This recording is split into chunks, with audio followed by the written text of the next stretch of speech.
0% vote দিতে যাবে না, এটা আওয়ামী লীগ যেহেতু নির্বাচনে নাই, এই সংখ্যাটা বাংলাদেশের জরিপ নিয়ে আমার কখনোই খুব বেশি আগ্রহ ছিল না। জরিপের ফলাফল নিয়ে এ নিয়ে খুব বেশি নির্ভরতার জায়গা যেমন ছিল না, আগ্রহের জায়গাও খুব কম।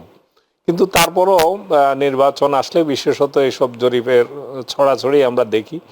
এই জরিপের নানান দিক আছে, কেউগুলো কিছু আছে ধান্দার জরিপ, কিছু আছে আপনার কি বলবো মানে খুব শব্দটা হয়তো এখানে শুনতে ভালো লাগবে না,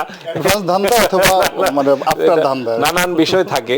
তো এখানে জরিপে এর আগেও আমরা যে কয়েকটা জরিপ দেখেছি, নিঃসন্দেহে বিএনপি বড় দল হিসেবে বিএনপি এগিয়ে আছে, সেটাই দেখা গেছে। তবে একটু ক্লোজ দেখা গেছে, মানে বিএনপি জামাতের ভোটটা মোটামুটি কাছাকাছি জায়গায় দেখা গেছে। এখন দুটি নির্বাচন, ইতিমধ্যে নির্বাচনী প্রক্রিয়া শুরু হয়ে গেছে, প্রার্থীতা চূড়ান্ত পর্যায়ে যাবে আগামী হয়তো 10-15 দিনের মধ্যে। এর মধ্যে মনোনয়নপত্র দাখিল হয়েছে, রাজনৈতিক মেরুকরণ সমীকরণ এগুলো নিয়ে ব্যস্ত আছে প্রধান প্রধান দলগুলো।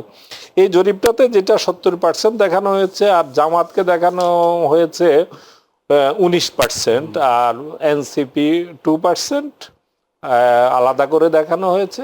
এর বাইরে 5% বলা হয়েছে যে মানে অন্যান্য। সবচেয়ে আমার কাছে ইন্টারেস্টিং মনে হয়েছে যে 0% দেখানো হয়েছে যারা ভোট দিতে যাবে না, আগ্রহী না।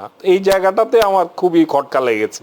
আমি অন্যগুলোকে যদি আমি কনসিডারও করি, তাহলে মাত্র 0% ভোট দিতে যাবে না, এটা আওয়ামী লীগ যেহেতু নির্বাচনে নাই, এই সংখ্যাটা 0.0, তো এটা হবে, এটা একটা খটকা লাগার জায়গা। দ্বিতীয় কথা হচ্ছে বিএনপি এখনো পর্যন্ত যে কোনো ইকুয়েশনে বিএনপি এগিয়ে আছে, নির্বাচনে কোনো সন্দেহ নেই। কিন্তু সেই ব্যবধানটা এরকম হবে কিনা সেটা দেখার জন্য আমাদের আরো নির্বাচন, পুরোপুরি নির্বাচনী আমেজটা শুরু হলে আমরা হয়তো আরো খানিকটা এটা স্পষ্ট হবে। আমরা নয়া দিগন্তের একটা জরিপও আমরা আজকে দেখেছি, নয়া দিগন্ত পত্রিকা, যেটি পরিচালনার সাথে জামাত যুক্ত আছে, সেটা নিয়ে অনেকে হয়তো, কিন্তু ওই জরিপটা কিন্তু একটু ভিন্ন মেথডের জরিপ ছিল। সেই জরিপটাতে বলা হয়েছে যে আসলে এবারে মানে নির্বাচনের ফলাফলটা যে কি হবে এটা একেবারেই অনিশ্চিত, এবং যেটুকু তারা ভোটারদের মন পরীক্ষা বা চিন্তার জায়গাটা তারা পরীক্ষা করার চেষ্টা করেছে, তারা বলেছে যে এটা একেবারে কাছাকাছি, দুই জোট একেবারে কাছাকাছি জায়গায় রয়েছে। তো এ ধরনের জরিপ আরো হবে আগামী নির্বাচন গুলোতে।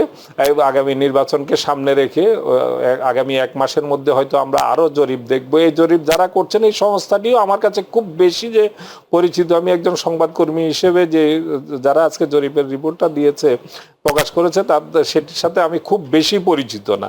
আমাদের দেশে হয় কি, জরিপ যখন প্রকাশ হয়, যার পক্ষে যায় তারা খুব উৎফুল্ল হয় এবং সেই সংস্থাটিকে তারা বাহবা দেয়, এবং এসব সংস্থার যে ক্রেডিবিলিটির জায়গাগুলো, এগুলা কারা পরিচালনা করেন, এই বিষয়গুলো অনেক সময় তারা, যারা এই জরিপের ফলাফলের বেনিফিশিয়ারি হওয়ার ব্যাপারে আশাবাদী হন, তারা এগুলোর ব্যাপারে খুবই কম। আর যারা আবার ক্ষতিগ্রস্ত হন, তারা আবার এগুলার খোঁজ খবর নেন যে কারা এটা করলো, কারা অর্থায়ন করলো, এই জায়গাগুলো তো আছে।